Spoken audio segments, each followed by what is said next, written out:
Thank you very much, guys, for coming to the show. I'm sure our viewers at home will gain some insightful knowledge on health-related issues. To our viewers at home, this is our first episode of Health Realities, a talk show where we discuss health-related issues not so often spoken of. And today we are discussing an interesting one titled Sugar, the Sweet Bitter Truth. Please do like our Facebook page. It's Still Waters Multicultural SDA. So, to Uncle Alvin, what do you make of the title? Okay, the title, The Sweet Bitter Truth, is a very appropriate title for the program that we are hosting today. The reason why I say this is the reality is sugar is sweet to the tongue, and we all always tend to overtake our sugar. Maybe I can also add to that. Sugar is very sweet to the tongue for sure, like Uncle Alvin said. But then the bitterness comes with the health complications that it brings. However, we are saying the sweet bitter truth because the sweetness of the truth that we are going to share are going to lead to someone saving on their medical bills. All right, picking from that, Miranda, I know you have a small history of how sugar and a wrong lifestyle affected you. Do you care to share that? Okay, sure. In 2002, I was diagnosed with peptic ulcers and other related health problems. And I was in so much pain because of the ulcers. And I had to depend on antacid suspensions for quite some time. And it got to a point whereby I didn't take them with a spoon, but I had to take with the bottle itself for just the temporary relief. And out of desperation, I went to see a naturopathist who was also a medical practitioner, and he recommended a list of food items that I had to remove from my diet. And on top of that list, there was processed sugar and many other processed food items, which also contain sugar as well. Wow, so you mean to tell me that some of the things that you're told to drop off was processed sugar? Exactly. Wow, okay. We'll take a commercial break as we try to take all of this in and try to think, why would a medical practitioner ask someone to drop processed sugar from their diet?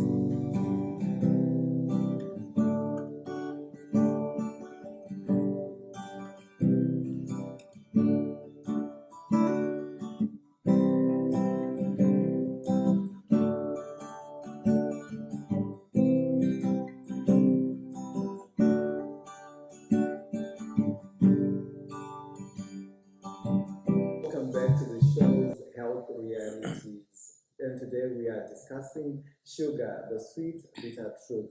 Guys, so help me with this one. What is sugar? We can jump in and discuss and say sugar this, sugar that, but what is it that is sugar? Let me take what we have displayed on to try to explain what is sugar. We need to understand firstly that they have different categories of sugars. We have natural sugars and we have processed sugar.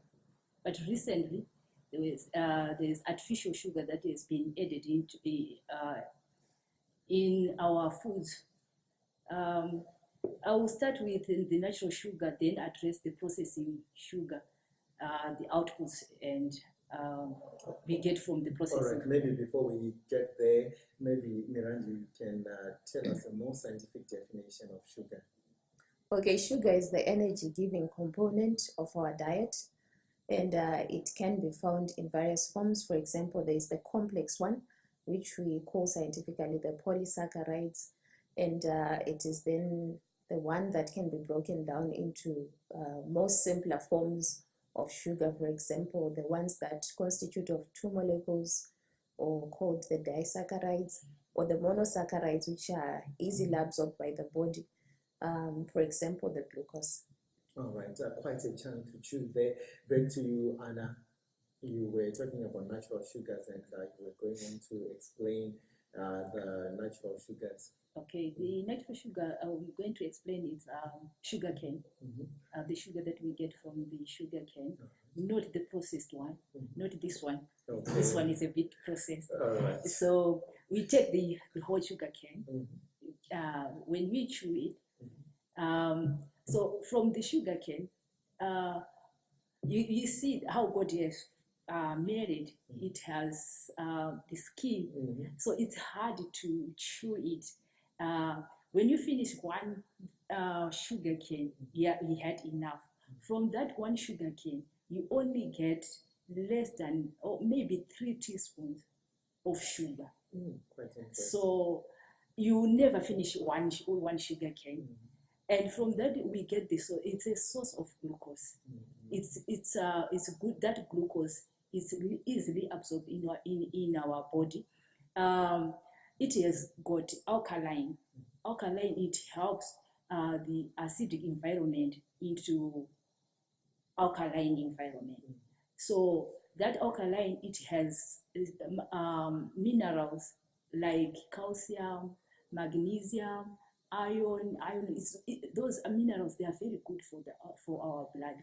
So sugar cane in its natural form is very good, not processed like when it's now like in this tea is now processed, so it's no longer now natural. It's no longer in a natural form, so it's no longer good in our body. So we have molasses.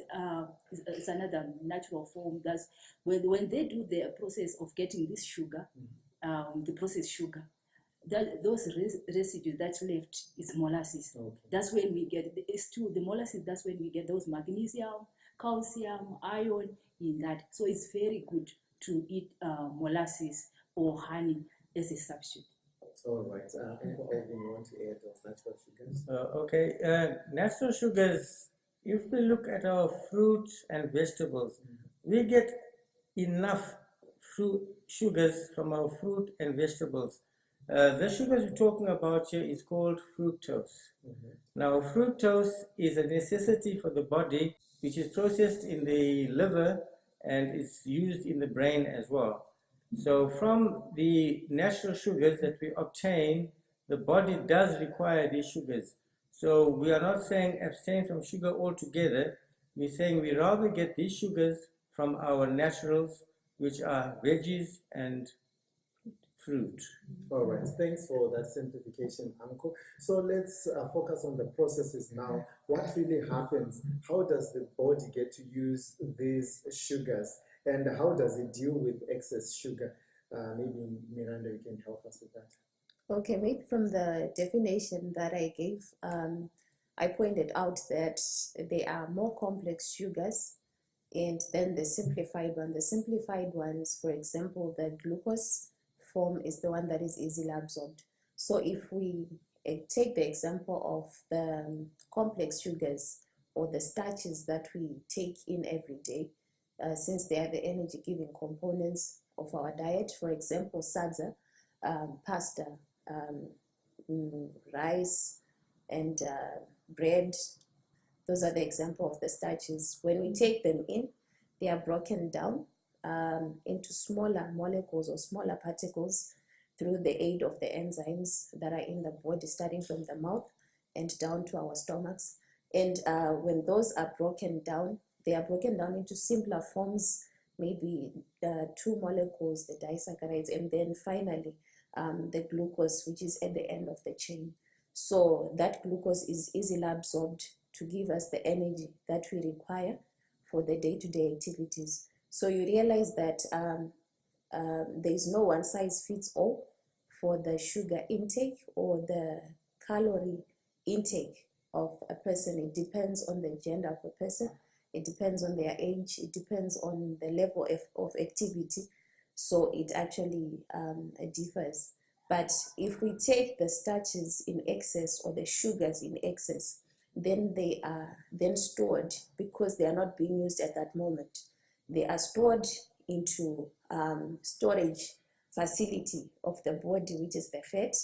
And when they are stored, then if you're taking more, you are storing more than you can use, and you end up gaining weight.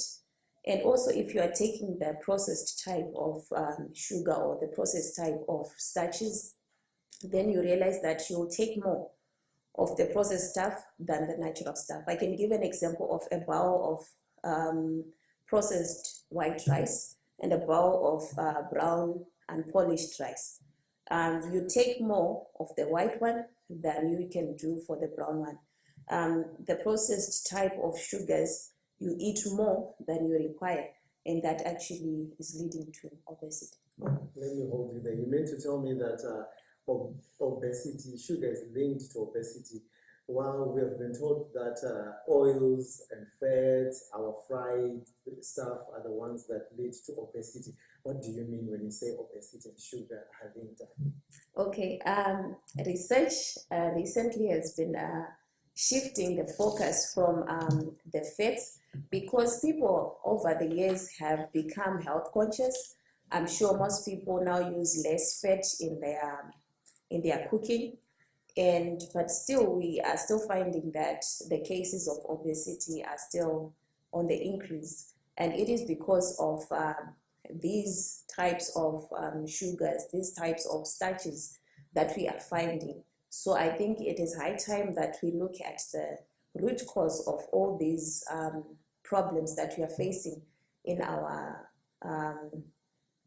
health, and really tackle the matter at its root, which is sugar. Oh, that's profound. I think we need to take another commercial break as we digest all of this information. Viewers at home, please don't go away. Stay with us.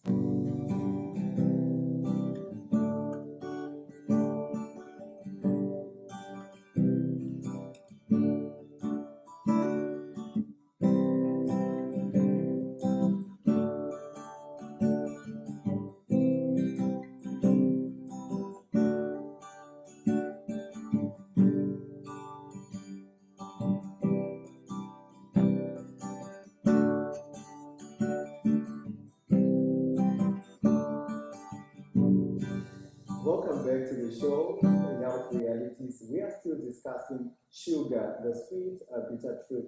This is our third and final segment. And before we close the second segment, we were talking, and last we were talking to Miranda, and she was telling us that sugar is linked to obesity. Quite profound. We never knew that sugar is really linked to obesity. We thought it was fat that is linked to obesity. So to continue our show, I would like to know, are we really at risk, guys? How much sugar should an average person take a day? Okay, thanks, Anu. I can answer that one for you. Generally, it is recommended that an adult does not need more than 9 teaspoons of sugar per day. But if we look at our daily consumption of sugar, it's astonishing what we actually do consume. Let me put it to you this way. In an average can of Coke, we get 9.5 teaspoons of sugar. Imagine 9.5 teaspoons of sugar. Let me demonstrate this to you. Okay, if we can get some sugar and a teaspoon, if you count with me, okay, that will be 1, 2, 3, 4, 5, Going. 6, 7, 8, 9 and a half. and a half. Oh, Uncle, let me just say that. Wow, that's much. Guys, look at this. It's too much. So this is just in a can of Coke. Just in a can of Coke, correct, yes. Besides our tea and our afternoon maheu, it's somewhere there. I wish this was transparent. It's somewhere here. And guys, I cannot imagine myself taking a cup of tea with so much sugar. So this is just in a can of Coke. That's correct, yes, yeah. So I would recommend to cut down on your sugar, because unknowingly you do consume a lot of sugar per day. All right. Since you have brought that up, Uncle, you have talked about Coke. I believe there are other beverages such as Maheo. We also have our Revive, our Minute Man, and a whole lot of other drinks there. Do they contain this much sugar? And are we supposed to continue taking them? Can we replace Cascade with? Can we replace Coke with Cascade, Miranda? Okay, thank you, Anu. I think I pointed out that there were certain foodstuffs that were actually recommended out of my diet, and another combination that was part of that list. It was a combination of milk and sugar. So you realize that most of those dairy mixes, for example, the Cascade and Revive, they contain milk and sugar, and that is a formula that is very good for fermentation and fermentation in our stomachs. Yeah. So that's why we see that some people get bloating. Oh, okay. Guys, are we still talking about sugar here? Because the things now you are telling me, they're just too much for me. What do you mean? Like, you mean our processed sugar can cause so much harm into our bodies? I don't get this. Yeah, actually, in a bid for the beverage industry to correct this issue of obesity and reducing the calories in their drinks, they then introduced the artificial sweeteners, which were mentioned earlier on. For example, aspartame, and they were saying that these naturals, the artificial sweeteners, sorry, they have lower calorific value. So that means they will tend to make people gain less weight. But in actual fact, these are not also good for our bodies. And that's why there was a general outcry by the public when there was these artificial sweeteners in the Mazoe on the market, the Zimbabwean market, because people realized that, okay, this was actually bad for their health. All right. Before we close, guys, I want you guys, you have been talking about aspartame, and when you were identifying the categories of sugar, you said there's a new kid on the block, which is artificial sugar. I want us to shed more light on that artificial sugar, what it is and what it really does to our body, and how our body handles this artificial sugar. Okay, the artificial sugar is a sugar that the body that it cannot recognize. Is something that foreign to the body. So once you put a foreign thing, that means the body cannot take or bind to it. For instance, we have a key and a lock. If you put a wrong key, it doesn't open that door. Same with our body. Our body, it has got, it's complex. Like Miranda says that those monosaccharide, and they are small building blocks, and they need a right thing block to bind together.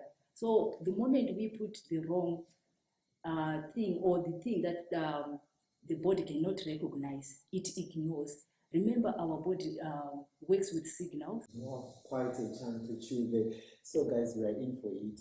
I am now confused. What should we do? Is there any hope for us guys pertaining this? Because we are used to this.